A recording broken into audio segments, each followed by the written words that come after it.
Let's talk about corporate governance. By that I mean, we have to vote proxies. And Right, companies we invest in, we have right, a lot of monitoring. And right.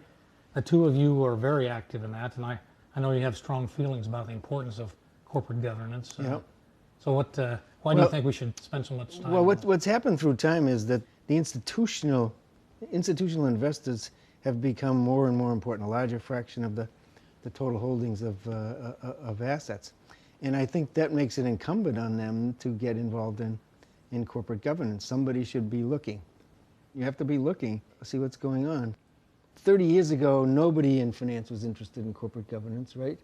Now that's basically an area of specialization by people. And I think that's a recognition that it's really important and that people pay attention. Gene and I both think a big part of our role is to bring what we know from academic research to bear on the problems that Dimensional has. Right. This is a case where there's an enormous amount of academic research on effective corporate governance. What are the ways that management can add value? What are the ways that management can destroy value? And so we bring that information into the corporate governance process and say, this is the way we want to vote our proxies. Do you have any stories that you jump out at you, any examples of how we had it made a difference? I like the poison pill example. What we generally mean by a poison pill is it's a device that's used to insulate management from outside shareholders. It's kind of a huge deterrent. Yeah. It's amazing that it's legal, actually. It's one of these situations where you have something that's legal but not ethical, in our view. Right.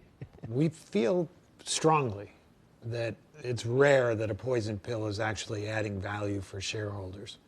It's probably adding a lot more value for management than it's adding for shareholders.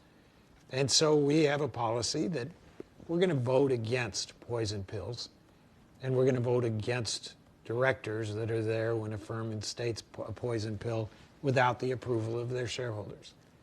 And what I like in particular is we actually identify it as the directors made a decision, and if they're the same directors on another board, we're not just going to vote them against them on the first company. Follow them to the end of time. Exactly. We will continue to vote against them elsewhere.